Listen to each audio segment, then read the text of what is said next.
Semangat pagi! Semangat pagi yang luar biasa untuk kita semua. Luar biasa, thank you Pak Darmadi masih bersama kita di Monday Morning Motivation. Selamat datang teman-teman sekalian, waktunya kita ketemu hari Senin tentunya. Pak Darmadi, di pertemuan sebelumnya kita bahas objection is my life gitu ya. Iya. Dan pertemuan kali ini kita juga masih mau cover itu. Kalau kemarin kan kita masih introduction, kita sekarang sudah mulai ke aplikasinya gitu ya Pak Jadi Darmadi. poinnya sekarang kita udah bisa terima bahwa keberatan itu adalah teman kita. Setuju nggak? Setuju. Iya. Kalau kita mau keberatan itu menjadi teman kita mesti paham teman kita. Yes. Anda nggak mungkin bilang saya teman Anda kalau saya nggak ngerti Anda. Betul, Ya kan ya. betul. Jadi Anda nggak akan kaget lah. Kalau kita berteman tiba-tiba teman Anda melakukan sesuatu, mengatakan sesuatu, Anda nggak kaget. Kok dia seperti begini ya? Kalau Anda kenal dia udah biasa gitu kan ya. Kalau teman Anda kerjanya guyon, semua setiap kali ketemu pasti diguyonin sama dia gitu kan. Kalau teman Anda seorang yang serius, setiap kali pasti serius.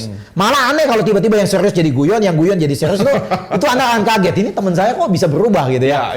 Hari ini kita mulai masuk nih ya. Bagaimana kita menghadapi objection ini ya, Pak David. Nah, langkah pertama nih adalah menyadari keberatan itu ya. Menyadari dan mengetahui bahwa orang ini sudah melemparkan pertanyaan keberatannya ya. Menyadari gitu ya. Pak David mulai komplain gini. Waduh, kayaknya agent yang kemarin datang ke rumah saya, kayaknya komisi yang ditawarkannya kayaknya lebih rendah dari Pak David nih Pak. Oh, langsung saya tahu nih, ini keberatan.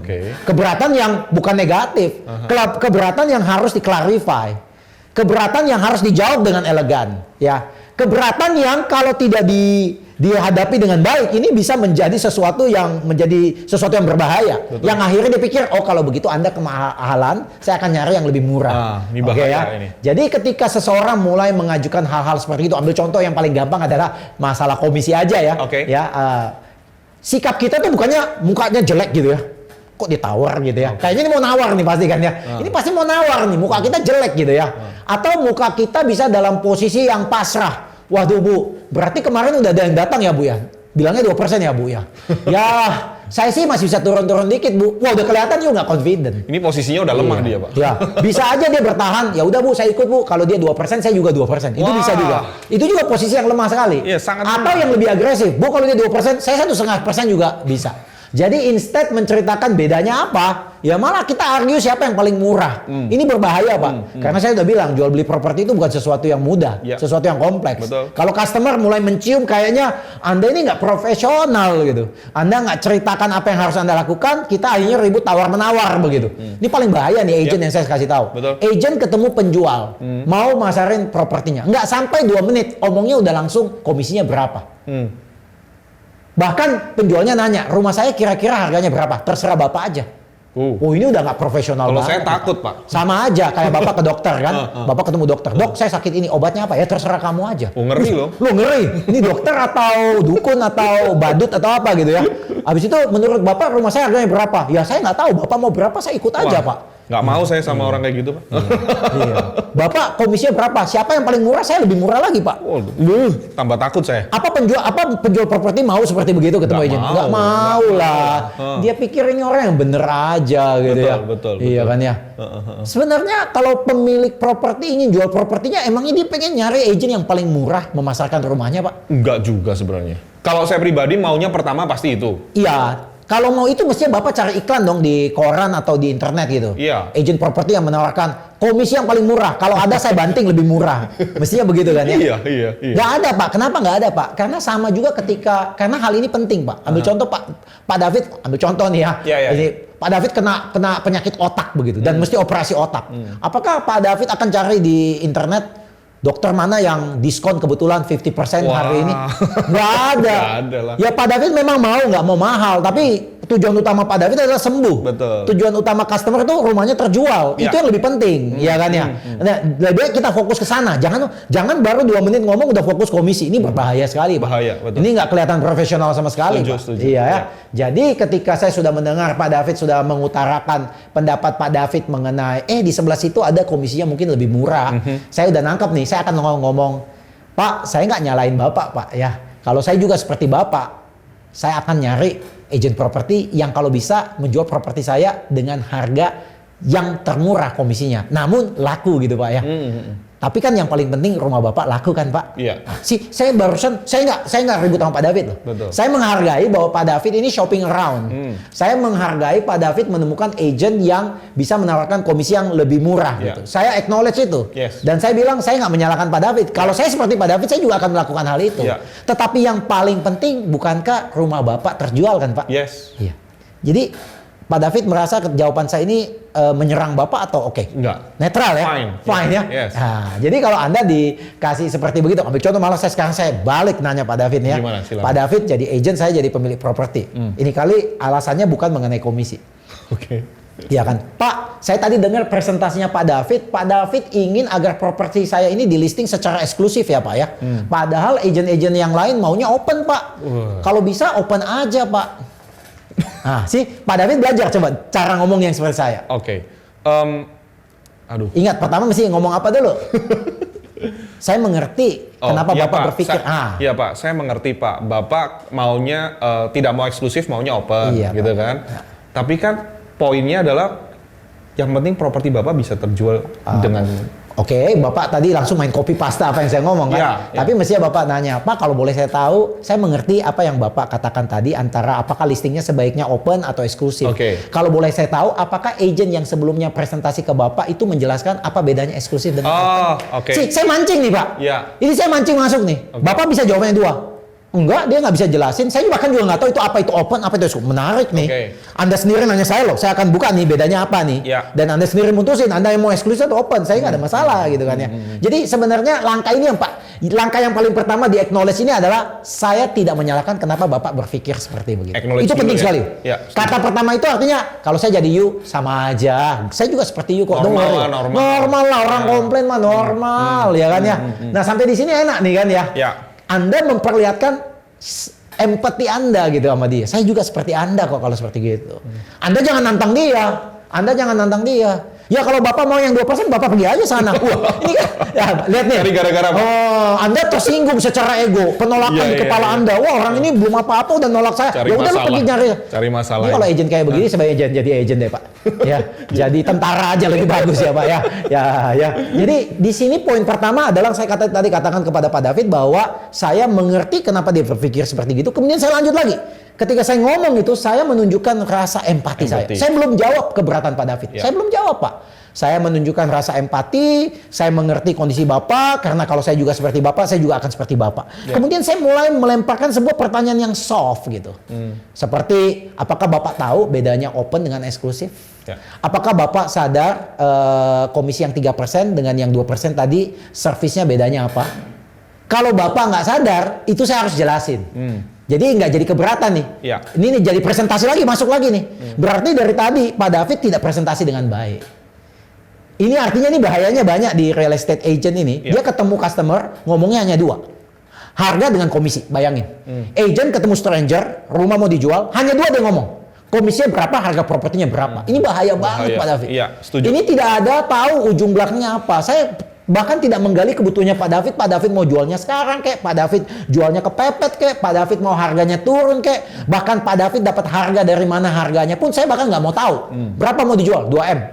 Saya nggak nanya, Pak David angka 2M itu dari mana dapatnya?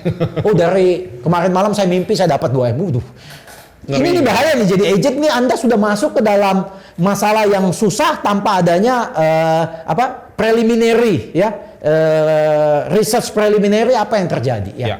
Nah, Anda ketika masuk di dalam fase pertama acknowledge the objection ini, Anda responnya itu tanpa memberikan pendapat yang menantang. Jangan di sini posisinya Anda mulai menggurui. Oh, Bapak mau open. Bapak nggak tahu sih open itu batunya di mana. Ya coba deh kalau gitu Bapak pakai open aja dulu ya. Nanti setelah kapok ketemu saya Pak ya. Bayangin nih Pak, Bapak udah nantang nih Pak. Bapak udah mau ribut sama dia di sini nih Pak. Wow, kalau Bapak seperti begitu, ini udah selesai Pak. Bye. Ya udah selesai. Jadi Anda lihat nih, di awal ini sangat luar biasa. Jadi ada 3 poin ya. Saya tidak menyalahkan kenapa Pak David seperti begitu. Saya memperlihatkan sikap empati saya dalam posisi seperti Bapak. Kenapa saya mesti empati karena Pak David? Karena Pak David ini pengen banget jual propertinya. Mungkin Pak David punya keperluan yang lain gitu kan. Saya mengerti gitu. Kenapa Pak David pengen dapat uang sebanyak mungkin dari properti ini kan. Iya. Makanya Pak David berharap kan komisinya kecil gitu kan ya. Ya itu kalau propertinya laku terjual kan. Itu kalau propertinya dapat penawaran yang terbaik, ya kan. Tapi kalau penawarannya dapatnya tidak terbaik, kemudian prosesnya jadi acak kadut, Pak David juga sebenarnya nggak mau bayar yang semurah-murah itu kan ya. Setuju. Jadi ini poin di sini penting Pak. Ini kelihatannya gampang Pak, tapi poin di sini penting. Wow, menarik nih. Iya. Yeah. Nah, yang kedua nih kita masuk nih. Yes. Ini kedua lebih menantang lagi Pak, karena makanya saya udah bilang kita seorang sales saya selalu suka bercanda ya. Kalau seorang sales sudah kerja 10 tahun kemudian nggak berhasil, profesi apa selanjutnya dia lakukan adalah bintang film Pak. Karena dia sudah mahir Pak. Dia sudah mahir main film Pak. Dia sudah mahir bermain sandiwara. Iya kan udah siapnya masuk layar perak dia mestinya gitu ya. Ya. Jadi yang kedua nih ya. Anda tahu Tom Cruise? Yes. Tom Cruise punya real estate agent, Pak. Real estate license, Pak. Oh, license. Jadi sebelum dia jadi bintang film, dia real estate, Pak. Okay. Bayangin, Pak. Jadi Tom Cruise itu terkenalnya gara-gara real estate, ya. Setelah dia nggak merasa cocok, dia pindah jadi layar lebar. Jadi kalau Anda jangan kaget ya, kalau nggak berhasil, ada mungkin ya. Ada mungkin slotnya ya di dunia perfilman. Oke, yang kedua. Ya, saya masuk ya. Jadi setelah Anda tadi acknowledge ya, yang kedua adalah Anda restate lagi nih, Pak. Restate artinya mengulangi keberatannya. Mengulangi keberatannya dan mulai menggali pertanyaan. Sebenarnya tadi saya udah tadi sih ada satu sesi yang saya sudah mulai masuk ke situ ya. Jadi restate ini artinya saya mulai memperlembut kata keberatan yang Bapak tadi sampaikan saya. Walaupun itu kan tidak tertulis itu keberatan, tetapi itu kan keberatan di otak saya. Tetapi saya berusaha lembutkan di otak saya dan di otak customer bahwa keberatannya dia itu adalah hanyalah sebuah pertanyaan gitu ya. Artinya Anda charge 3%, orang lain 2%. Nah itu kan bukan keberatan, itu hanya pertanyaan. Kenapa bisa seperti begitu sih? Apa bedanya sih? Nah itu kan pertanyaan sebenarnya kan. Jadi saya mesti softkan gitu ya. Melembutkan supaya tidak terjadi agitasi dan konfrontasi nih Pak. Ya kan ya. Ya kan ya. Saya bahkan bisa mengatakan Pak David, saya mengerti kenapa Bapak berpikir seperti itu. Jadi yang menjadi pertanyaan Bapak, nih ini saya masuk gini. Jadi yang menjadi pertanyaan Bapak, bisakah Bapak menjual properti ini tidak perlu membayar komisi 3%, tetapi hanya cukup bayar 2%? Bukankah itu pertanyaan Pak David? Iya. Langsung bukankah itu pertanyaan Pak David? Bener ya? Yes. Gampang ya Pak ya? Gampang. Oke, sekarang Pak David punya, saya kerjain lagi Pak David nih ya. Yang masalahnya tadi sama lagi Pak. Saya customer ditawarin open, padahal Pak David datangnya maunya eksklusif gitu ya. Oke, kita mulai lagi nih Pak. Kita mulai lagi ya. Dari awal lagi Pak. Bapak dari tadi presentasi mengenai eksklusif, tapi agen-agen yang lain kemarin datang semuanya presentasinya open Pak. Mulai dari yang pertama dulu. Saya nggak nantang nih ya. Mulai dari yang pertama dulu yang tadi masih kan? Ya Pak. Enggak, saya mengerti. Iya Pak, saya mengerti. Kalau nadanya nggak saya mengerti Pak, saya mengerti Pak ya. Saya nggak nantang nih. Masih soal kan? Empati ya. Baik Pak, saya mengerti. Kalau saya menjadi Bapak, saya juga seperti itu, demikian Pak. Nah, tapi apa tadi Pak? Sorry. Nah itu kan Bapak baca. Jadi yang menjadi pertanyaan Bapak. Jadi Anda ubah nih keberatannya ini mesti ditranslate nih. Jadi translate dengan kalimat yang indah gitu. Nah ini nih. Jadi yang menjadi pertanyaan Bapak, nah, gitu kan? Nah. Jadi yang menjadi pertanyaan Bapak open atau eksklusif ya? Mengenai kalau eksklusif itu apa bedanya dengan open begitu? Nah sih bahaya. Kelihatan mudah tapi nggak gampang ya. Nggak gampang. Iya karena Anda nggak baca struktur kan. Kalau struktur kan kalau saya sudah tahu nih strukturnya. Pertama saya akan mengucapkan, Pak saya mengerti kenapa Bapak menanyakan hal-hal seperti itu. Dan kalau saya pun jadi Bapak, saya juga pengennya listing itu nggak ribet-ribet gitu ya Pak ya. Kalau perlu listingnya saya bisa tawarkan ke banyak agent ya. Sehingga banyak agent bisa masarin properti saya. Supaya properti itu lebih cepat terjual dibandingkan saya hanya menggunakan satu agent. Bukankah begitu yang Bapak pikirkan? Jadi karena saya udah tahu nih orang, dia kan pikir kalau open kan tidak terikat. Jadi saya bisa titip ke 10 agent. Kesannya ribet lah kalau enggak, kalau open kan tidak terikat. Saya bisa kasih si A, si B, si C. Jadi 10-10-nya bisa pasarin di rumah saya dong. Daripada saya hanya kasih Pak David satu orang, menurut Pak David kalau 10 orang pasarin, dengan Pak David sendiri pasarin, laku yang mana? Probabilitasnya yang pertama lah. Yang 10 gitu kan? 10. Nah kalau Pak David nggak bisa meyakinkan saya bahwa satu Pak David lebih bagus dari yang 10, ya saya tetap pakai open. Ya setuju. Ngerti. Argumennya di situ. Tapi saya tahu Pak, saya sengaja, saya berani katakan bahwa jadi yang menjadi pertanyaan Bapak adalah dengan listing yang bersifat open, Bapak bisa menitipkan kepada lebih banyak agent sehingga lebih banyak agent yang mempromosikan produk Bapak dibandingkan jika Bapak kasih eksklusif kepada saya sendiri. Benar begitu Pak? Betul. Kalau dia bilang betul, berarti saya udah baca nih otaknya nih. Oh, itu masalahnya. Jadi tugas saya hanya harus membuktikan kepada David ya bahwa dengan memasarkan lewat satu agent lebih baik daripada memasarkan lewat banyak agent. Yes. Ngerti ya? Sampai di sini Pak David merasa saya menyerang Pak David nggak? Enggak. Saya masih dalam posisi belum ngasih jawaban loh. Iya. Saya masih dalam proses restate Bapak punya pertanyaan dan saya pengen tahu benar-benar nih Pak David ini benar-benar ini pertanyaannya nggak ya? Kalau di dalam contoh gambar saya ini pertanyaannya adalah jadi yang menjadi pertanyaan Bapak, apakah dengan menjual sendiri properti Bapak, Bapak bisa save uang lebih banyak dibandingkan kalau Bapak titip agent? Apakah itu Pak? Nah kalau ini kan soalnya dia bilang, saya mau jual sendiri, saya nggak mau titip agent.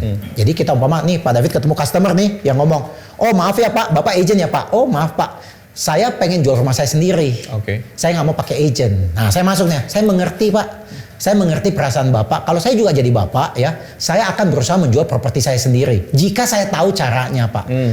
Kalau boleh saya katakan lagi, yang menjadi pertanyaan Bapak, akankah Bapak bisa menjual properti ini dengan usaha Bapak sendiri dan bisa mendapatkan uang lebih banyak dibandingkan Bapak menitipkan properti ini ke agent? Bukankah begitu Pak? Iya. Iya. Jadi ketika Pak David, iya kita masih dalam satu koridor nih. Kita masih dalam satu kapal yang sama nih. Ya kita nggak bermusuhan nih Pak ya. Ya kemudian saya akan nanya pertanyaan-pertanyaan menggali nih Pak. Kalau Bapak udah gitu Pak. Kalau boleh saya tahu, agent siapa yang Bapak ketemu kemarin Pak? Saya tahu nih Pak. Iya kan? Agent A, umpama dia bilang gue. Kemudian saya tanya, kantornya di mana? Oh dia nggak punya kantor. Kemudian muka saya akan kasih lihat, nggak punya kantor. Bapak mau titip ke agent yang kantornya tidak ada. Bapak nggak takut surat-surat Bapak? Saya dengan bertanya who, saya tahu nih, saya bisa bandingin. Atau yang saya tanya what? Apa yang dijanjikan ke Pak David? Bahwa dengan komisi 2%, apa yang dijanjikan ke Pak David? Apa yang dia janjikan akan kerjakan untuk rumah Bapak? Kemudian dia bilang gini, nggak tahu, dia nggak bilang apa-apa. Dia bilang komisinya 2%. Iya 2%, kemudian 2% itu apa aja yang harus dia kerjakan? Oh dia nggak ngomong apa-apa. Oh, muka saya lagi. Oh. Dia udah mulai kerasa. Oh iya, mulai kerasa nih. Saya akan goyangin you seperti you meja, kakinya satu persatu saya copot nih ya. Iya kan? Iya kan? Pak, apakah dia pernah katakan kepada Bapak jika dia pasarkan dengan caranya dia berapa lama bisa laku, Pak? Oh, enggak ngomong. Dia pernah ngomong. Enggak pernah ngomong. Iya. Dan kira-kira pernahkah dia katakan ketika mendapatkan listing properti Bapak, akankah dia posting di sosmed di mana dia akan ngomong strategi-strateginya nggak Pak? Nggak mention ya Pak. Kalau terakhir kalau begitu saya tanya kenapa Bapak sampai mau kasih ke orang itu ya? Kalau boleh saya tebak karena komisi 2% tadi ya Pak ya? Iya. Jadi dengan seperti begini nih Pak, saya pelan-pelan itu kayak makan ayam goreng Pak. Tulangnya pelan-pelan saya pisahkan antara tulang dan daging. Boneless sih. Iya. Dan Bapak udah desperate sekali nih Pak, karena tulang-tulangnya udah saya pecah-pecahkan Pak. Setuju. Dan enak Pak, itu makannya gigitnya lebih enak Pak ya. Bahkan saya membantu Bapak untuk berpikir, iya ya, orang yang kemarin itu kantornya tuh di mana ya? Gak jelas. Kemudian dia nggak katakan apa yang dia mau lakukan. Strateginya nggak tahu. Iya. Bahkan ketika saya nanya rumah saya harganya berapa, dia bahkan terserah Bapak gitu. Berarti dia nggak melakukan comparative market analysis, dia nggak mempelajari market, atau jangan-jangan dia nggak ngerti market di sini. Betul. Dia mungkin agent yang berprofesi di lokasi yang lain gitu ya. Iya. Oke. Jadi Pak David lihat di sini nggak Pak? Iya. Saya sebenarnya secara tidak langsung membuat Pak David mulai bimbang. Pak Darmadi ini kok aneh ya, datang dia tuh seakan-akan beda banget dengan agent tadi gitu. Agent tadi tuh kayak desperate, komisi saya tawar terima, harga berapapun yang saya kemukakan terserah. Ini Pak Darmadi ini mirip kayak dokter gitu, malah nggak banyak ngomong, malah banyak nanya. Itu penting sekali Pak di situ Pak ya. Nah yang di posisi sini yang tidak terlihat jelas adalah sambil customer itu mulai ngomong Pak, Bapak punya kuping mesti tajam nih Pak. Mesti tajam nih, udah nangkep nih. Sebenarnya Pak David ini sebenarnya ada masalahnya apa sih? Karena kadang-kadang nih Pak David mungkin tanda kutip sengaja buat alasan-alasan yang sebenarnya bukan itu sih masalahnya. Tapi Pak David pengen dengar dari saya. Pak David pengen lempar gitu. Itu namanya ngebom gitu ya. Itu namanya ngebluff gitu Pak ya. Ngebluff. Ah kamu mah agent zaman sekarang nggak ada yang 3%. Semua mah di bawah 2% Pak, ngebluff Pak. Bahkan nggak pernah ada agent datang ke dia ngomong 2%, tapi dia ngebluff aja Pak. Seakan-akan ada. Ya. Iya. Jadi Pak David ini sebagai agent profesional masih tahu di sini nih. Jadi ini 2 langkah udah kita lewatin ya. Pertama acknowledge, kedua restate. Iya kan? Nah ketiga kita mesti exclude Pak. Exclude dia punya objection. Karena mungkin banyak objectionnya, tetapi saya pengen tahu yang mana yang paling dia risaukan. Yang mana yang paling mengganggu pikirannya begitu ya. Nah, saya pengen tahu Pak, ini penting sekali di sini Pak. Saya pengen tahu bahwa apakah keberatan yang dia layangkan ke saya tadi itu satu-satunya keberatan atau jangan-jangan masih ada lagi yang lain nih. Jangan-jangan saya udah capek-capek ngomong, jawab dia punya keberatan. Kemudian dia bilang ada lagi satu, ada lagi satu, ada lagi satu. Waduh, ini berat nih Pak. Setengah mati kita ngadepin nih, ya kan? Lebih baik kita katakan gimana caranya supaya kita tahu bahwa ini satu-satunya keberatan yang dia punya aja. Jadi kita bisa ngomong akan mengatakan Pak, jadi yang menjadi pertanyaan Bapak yaitu mengenai besaran komisi ya Pak ya yang dibesarkan. Pak kalau boleh saya tahu apakah masih ada lagi hal-hal lain yang mungkin Bapak mau tanyakan atau kalau saya mampu menjawab permasalahan mengenai komisi yang tadi Bapak risaukan, apakah Bapak siap listing dengan saya? Ini sebenarnya pre-close nih Pak. Pre-close. Bisa dia ngomong gini, oh enggak, masih ada lagi yang lain. Nggak apa-apa, tampung dulu. Kita mesti tampung semua ini. Karena ketika saya mau jawab sekalian Pak. Saya nggak mau lagi ada lagi nyambung ya. Jawabnya sekalian ini. Jadi saya di sini nih bagus sekali nih Pak. Jadi yang pertama kita kan memahami kenapa dia seperti begitu. Kemudian kita merestate dia punya keberatan, kita ubah menjadi pertanyaan. Ketiga kita exclude nih bahwa keberatan kamu ini satu-satunya yang ini loh. Dan kalau saya bisa jawab keberatan kamu kasih listingnya sama saya, ya kan? Ya benar ya Pak ya. Nah, yang keempat nih Pak, ya, yang keempat nih Pak, apa itu? Anda harus answer. Wah ini yang paling takut Pak kan. Jadi jawabnya gimana nih Pak? Nah gimana? Nah, ini orang mau nawar nih Pak, jawabnya gimana? Nah ini nih, ini butuh jam terbang, ini butuh latihan, ini butuh konsep pemikiran. Role play Pak, konsep pemikiran. Pak David di Amerika itu kalau kita di Amerika, kita selalu lihat negara Amerika itu penduduknya kritis. Setiap subjek pasti bisa direbutkan kedua sisi. Setuju? Ambil contoh. Kita pengen legalisasi marijuana.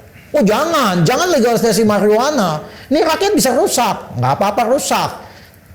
Kita legalisasi pun sehingga tidak ada black market. Harganya turun. Ada lagi. Kita mesti legalisasiin judi kasino Pak. Loh jangan dong. Orang-orang kita jadi buruk. Lah. Nggak dilegalisasi kita ya mereka main ngumpet-ngumpet di belakang, nggak terima pajak. Jadi semua argumen itu selalu ada dua sisi, setuju? Jadi jangan Pak David pikir, waduh ini bahaya nih. Kalau ngomong mengenai komisi ini pasti ujung-ujungnya komisi yang paling murah, yang paling cocok. Belum tentu. Jangan-jangan komisi yang murah itu nggak nyelesain masalah. Iya kan? Jadi kita nggak usah takut dulu nih Pak. Karena semua jawaban kita tuh tergantung dari bagaimana kita melihat masalahnya. Jadi ketika kita menjawab objection, hati-hati nih ya. Nah, kalau keberatannya itu adalah keberatan yang real. Umpama dia bilang, Pak, jujur Pak, masalah saya menawar komisi Bapak yang mestinya 3% jadi 2%. Itu saya pengen save duit Pak. Karena dari hasil penjualan ini Pak, saya pengen beli rumah lagi Pak. Kalau makin banyak dikurangin Pak, ya saya kan harus nomboknya lebih banyak. Itu real loh Pak. Oleh sebab itu saya akan jawab bahwa ya memang itu real. Tapi saving duit bukan caranya begitu loh. Bukan caranya dengan menurunkan komisi. Karena dengan menurunkan komisi Anda akan menurunkan service.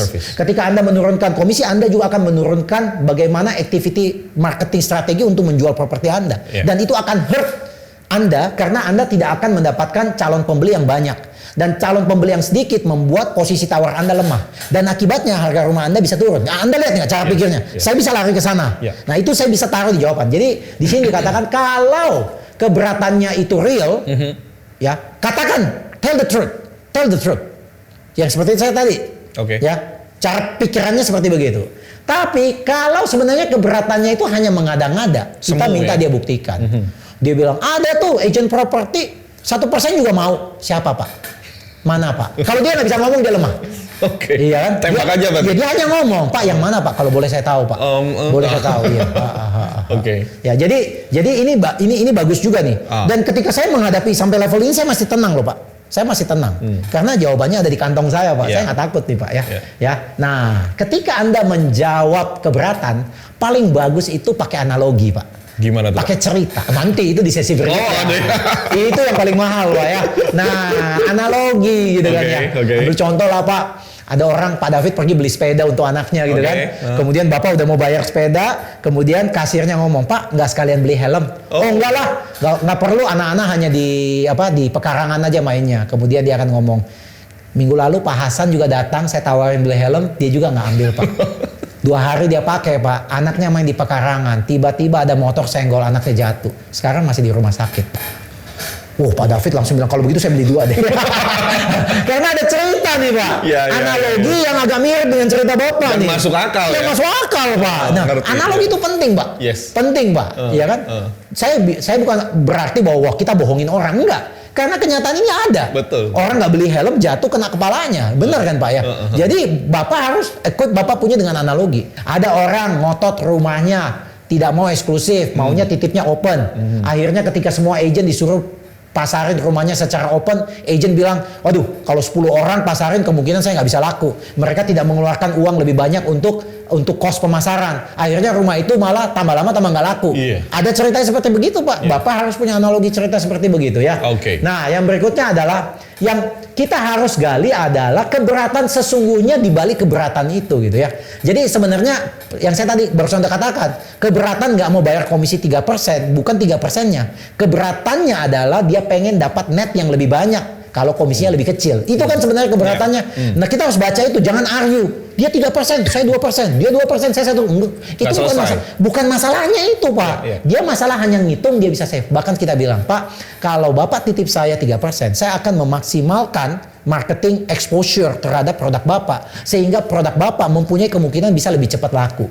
Dan kalau saya bisa jual rumah Bapak lebih cepat laku 2 bulan saja dibandingkan orang yang charge komisinya 2%, Bapak taruh uangnya di bank, 2 bulan punya bunga jauh lebih besar daripada komisi yang Bapak bayar ke saya Pak.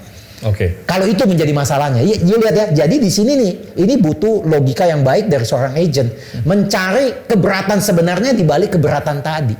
Ambil contoh, saya balik tanya Pak David lagi, saya kasih tugas lagi. Kalau satu orang tadi pengennya titip open, tidak mau ke eksklusif, sebenarnya keberatannya apa yang sesungguhnya? Dia nggak mau eksklusif. Dia maunya open. Tetapi di balik keberatan itu sebenarnya sesungguhnya apa yang dia pikirkan? Ya, selain komisi itu Pak. Menurut saya dia belum niat jual ya. Bukan.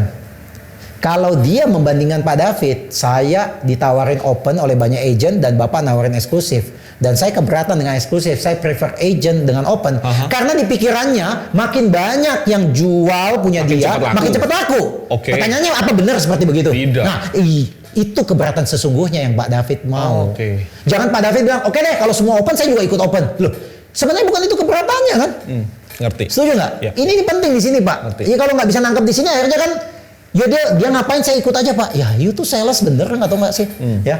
The real objection behind objection. Umpama dia tanya, can I get a higher selling? Bisa nggak rumah saya nih harganya 2M? Kita buka harga 3M dulu Pak. Tunggu sebentar. Kita nanya nih, kenapa ya 2M, 3M? Rumahnya kan hanya nilainya 2M. Kenapa dia 3M? Kemudian dia ngomong, gak apa-apa Pak, biarin aja nanti kan ada yang nawar Pak. Jadi turun-turun gitu. Ada bahaya nggak seperti gitu? Bahaya Pak. Kalau Pak David iklan rumah 3M, pembeli ketika ngelihat iklan Pak David, otaknya pikir 3M, saya punya budget hanya 2M. Kira-kira dia mau lihat nggak rumah itu? Nggak mau. Berarti dengan seperti begitu, Anda menghilangkan chance pembeli serius untuk melihat rumah Anda. Bukan caranya begitu. Nah oke ya. Umpama lagi dia bisa ngomong ya, saya pengen rumah saya cepat laku, makanya saya pakai lebih banyak agent. Apakah begitu? Dengan banyak agent yang tahu you punya rumah you cepat laku. Sudah terjawab. Malah lebih bahaya Pak. Agent A bilang rumahnya harga 2M. Agent B bilang 1,8. Agent C bilang 2,3. Beda semua harganya. Kalau saya jadi pembeli, saya cek 3 agent angkanya beda-beda, apa yang saya lakukan? Saya cari yang paling murah. Cari paling murah. Udah dapat yang paling murah, apa yang saya lakukan? Jangan masih ada yang lebih murah. Akhirnya saya nggak beli-beli nih. Ya. Postpone ya. Postpone nih. Bahaya nih Pak ya. Nah, jadi lihat nih Pak ya. Kita tahu nih ya. Jadi ini tantangan bagi seorang agent. Memahami pertanyaan, mengetahui cara pikir Pak David, dan memberikan solusi dengan resep sesuai yang diinginkan. Oke. Nah, setelah Pak David jawab, Pak David jawab nih. Kita mulai invite action. Nah, setelah saya jawab, Pak David puas nih. Pak David puas, umpama jawaban gini nih. Pak, saya tadi jelasin Pak, jika Bapak memberikan listing Bapak secara open kepada banyak agent yang ada di sini, agent-agent itu tidak akan mengeluarkan maksimal effort untuk menjual properti Bapak. Kenapa? Karena di pikirannya begini, ketika saya iklan, mungkin dia datang, dia lihat spanduk orang lain, dia dealnya sama dia, uang saya keluar, deal sama dia. Jadi Yang awalnya Bapak pikir makin banyak agent involved dengan Bapak punya rumah, makin cepat lakunya, malah jadi nggak laku. Ambil contoh aja Pak, kalau Bapak masak nih, Bapak lagi masak, istri Bapak nambahin garam, anak Anda tambahin garam, semua mau involve, nggak jadi-jadi masakannya Pak. Bapak lebih baik kasih saya, secara profesional saya akan kerjakan, tetapi saya juga akan bisa melibatkan semua agent yang ada di luar sana Pak, karena saya bisa bekerja sama dengan mereka. Nah, setelah saya ngomong gitu, saya invite action. Kalau you udah ngangguk-ngangguk, saya akan tie down your answer. Jadi Bapak ngerti kan bagaimana caranya memasarkan, kenapa eksklusif itu lebih baik dari open? Yes. Bapak udah ngangguk nih, Bapak udah nggak ada ngomong lagi. Saya akan nanya, saya akan invite Bapak through closing ya. Dalam arti gitu, Pak, kalau Bapak siap memasarkan rumah Bapak, saya akan siap bantu Bapak. Bapak tinggal cukup tanda tangan di sini, saya akan siap bekerja. Wow. Silakan Pak. Oke. Flow-nya enak nih Pak. Selesai Pak. Wow. Seperti begitu. Tapi sebelum kita tutup, kita ingatin lagi. Yes. Kita ringkas lagi Pak David. Yang pertama kita mesti acknowledge bahwa objection is my friend. Oke, kita sadar nih orang mulai keberatan. Ya, apa yang kita harus lakukan ketika kita acknowledge? Kita ngomong, saya mengerti kenapa Bapak berpikir seperti empati begitu. Tadi ya keluar. Ya empati, karena kalau saya seperti Bapak, saya juga pikir kayak begitu. Yes. Ya, jadi itu yang kedua. Kemudian yang kedua adalah restate. Masih ingat Pak ya? Restate. Yang kedua kita mesti restate ya Pak ya. Jadi ketika kita restate, kita ubah dari keberatan itu menjadi pertanyaan. Jadi yang menjadi pertanyaan Bapak adalah apakah Bapak bisa ya mendapatkan hasil yang sama di dalam penjualan properti Bapak, apakah menggunakan 3%, 2% atau 1%. Nah, kalau bisa mendapatkan hasil yang sama, Bapak tentu akan pilih yang paling murah, bukan? Yeah. Saya clear dulu nih supaya saya ngerti Pak David dengan saya nih masih satu kapal gitu kan ya. Kemudian saya exclude nih Pak. Selain dari permasalahan komisi tadi, ada hal-hal yang lain lagi yang Bapak mau tanyakan? Sudah tidak ada Pak Darmadi. Oke. Fokusnya udah di situ. Berarti kalau saya jawab nih, selesai kita nih ya. Ya kalau saya jawab nih. Kalau jawabannya itu, kalau pertanyaannya itu benar-benar sesuatu yang real, saya harus jawab nih. Dan jawabnya bisa dua cara. Bisa jawab dengan sesuai pengalaman saya, atau bisa saya jawab dengan menggunakan analogi cerita. Dan menurut saya cerita itu lebih gampang, lebih tenang, lebih terselubung, ya, tidak to the direct. Tetapi intinya bisa ditangkap. Lebih kena ya? Iya ya. Habis itu yang penting lagi nih, kita dengar nih, setiap keberatan itu pasti ada keberatan sesungguhnya di belakang itu. Mesti kita gali di situ lebih dalam ya. Ya makanya kita pakai what, why, who, when, where, how ya. 5W 1H ya Pak David ya. Nah setelah dia bisa kita cover semua itu, jangan tunggu lama-lama lagi. Jangan ngomong ini. Udah saya jawab kan Pak? Ada lagi nggak Pak? Kasih lagi. Saya jawab balik Pak. Lagi dong. Iya kasih apa lagi Pak? Wah Anda sombong banget. Kasih saya Pak. Tanya nggak usah. Dia sudah ngangguk-ngangguk, udah syukur langsung sodorin perjanjian jasa pemasaran Anda dan siap untuk dipasarkan. Saya rasa mungkin itu yang saya bisa gambarkan supaya Anda transisi dari melihat objection itu sebagai teman, kemudian menyusun objection itu dalam kerangka conversation yang win-win dan tidak menyerang, sehingga customer itu merasa nyaman dan percaya dengan Anda. Oke, thank you Pak Darmadi. Dan sebelum kita tutup sesi berikut terakhir, itu kita akan bahas cerita-cerita apa yang kita bisa angkat nih. Termasuk analogi apa? Iya, betul sekali. Kita akan bahas di sesi berikutnya. Oke, thank you Pak Darmadi dan teman-teman sekalian. Jangan lupa klik and like, subscribe juga YouTube channel ini. So stay tune in Monday Morning Motivation.